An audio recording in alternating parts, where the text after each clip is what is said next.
આપણે નજર કરી લઈએ બ્રોકરેજ હાઉસીસના રિપોર્ટ્સમાં શું આવતું દેખાડી રહ્યું છે સહયોગી તૃપ્તિ કપૂરિયા પાસેથી. તૃપ્તિ, ગુડ મોર્નિંગ. શું આજે રિપોર્ટ્સમાં ખાસ છે બ્રોકરેજ હાઉસીસના?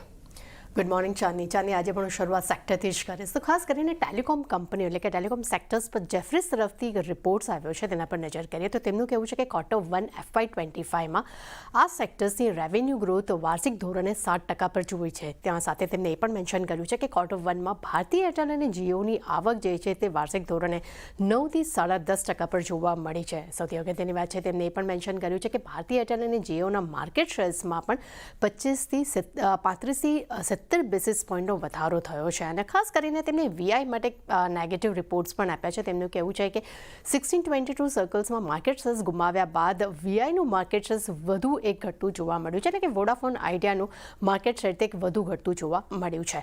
ત્યારબાદ સેક્ટર્સમાં નજર કરીએ છીએ કન્ઝ્યુમર સેક્ટર્સ. અહીંયા CLSA તરફથી રિપોર્ટ આવ્યો છે જેમાં ખાસ કરીને ઝોમેટો માટે તેઓ ઓવરવેટ રેટિંગ આપી રહ્યા છે અને લક્ષ્યાંક તેમને 353 રૂપિયા પ્રતિ શેર કર્યા છે. પરંતુ સામે મેરિકો અને એક્ચ્યુઅલ બંને જ કાઉન્ટર્સ માટે તેઓ અંડર પરફોર્મ રેટિંગ આપી રહ્યા છે.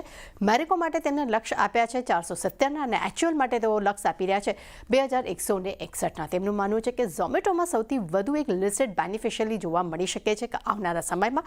પરંતુ સામે તેમને મેરિકો અને એક્ચ્યુઅલ માટે તેમનું કહેવું છે કે આ બંને જ કંપનીઓને એક રિસ્કનો વધુ સામનો કરવો પડી શકે છે. એનું કારણ એ છે કે ડિસ્ટ્રીબ્યુશન એડવાન્ટેજમાં એક ઘટાડો આવ્યો છે જેને કારણે આ બંને જ કાઉન્ટર્સમાં રિસ્ક વધી શકે છે.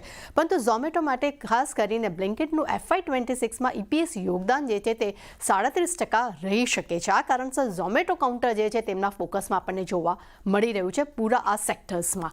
ત્યારબાદ શેર્સમાં નજર કરીએ તો ટેક મહિન્દ્રા પર સિટી તરફથી આપણને અહીંયા સેલ રેટિંગ આવતા જોવા મળ્યા છે. લક્ષ્યાંક પર નજર કરો તો તેમને 1260 રૂપિયા પ્રતિ શેર કર્યા છે. તેમનું માનવું છે કે હાલનું જે એન્વાયરમેન્ટ છે તે આ કંપનીના ગ્રોથ માટે ઘણું જ મુશ્કેલી ઊભું કરી શકે છે. પરંતુ સામે તેમને એ પણ વાત કરી છે કે BFSIનો એક સુધારો આવી રહ્યો છે પરંતુ જે ગ્રોથ જે છે તે ધીમા લેવલ પર થઈ રહ્યો છે. અને સાથે તેમને એ પણ વાત કરી છે કે સૌથી વધુ અગત્યની નજર રહેશે કે ઓક્ટોબરમાં જે પગાર વધારાની જે સમીક્ષા છે તેનો જે રિપોર્ટ આવશે તેના પર ખાસ ધ્યાન આપવાનું રહેશે. એટલે ટેક મહિન્દ્રા માટે એક નેગેટિવ રિપોર્ટ અહીંયા આપણને આવતો જોવા મળી રહ્યો છે. ત્યારબાદ નજર કરી લે એલ્કેમ લેબ્સ પર. અહીંયા જેફરીસ તરફથી આપણને અંડર પરફોર્મ રેટિંગ આવતા જોવા મળ્યા છે. લક્ષ્યાંકના ફ્રન્ટ પર નજર કરો તો 5080 રૂપિયા પ્રતિ શેર કર્યા છે. તેમનું માનવું છે કે મેનેજમેન્ટને નજીકના ગાળામાં ઓપરેશનલ માર્જિનમાં થોડો ઘણો સુધારો થવાની અપેક્ષા છે. પરંતુ સામે તેમને એ પણ વાત કરી છે કે નવા વિસ્તારને કારણે ખાસ કરીને કંપની જે રોકાણ કર્યું છે તેનું જે પરિણામ આવશે તેને આવવામાં લગભગ 2 થી 3 વર્ષ લાગી શકે છે. એટલે આ કારણથી એક નેગેટિવ રિપોર્ટ અહીંયા પણ જોવા મળી રહ્યો છે. અને રેલિસ ઇન્ડિયા પર પણ આપણને HSBC તરફથી રિડ્યુસ રેટિંગ જોવા મળ્યા છે. લક્ષ્યાંકના ફ્રન્ટ પર નજર કરશો તો આપણને 251 રૂપિયા પ્રતિ શેર જોવા મળ્યા છે. એટલે ચાની ખાસ કરીને આજે નેગેટિવ રિપોર્ટ્સ વધુ છે પણ ઝોમેટો પર આજે ખાસ નજર રહેશે. જી તૃપ્તિ.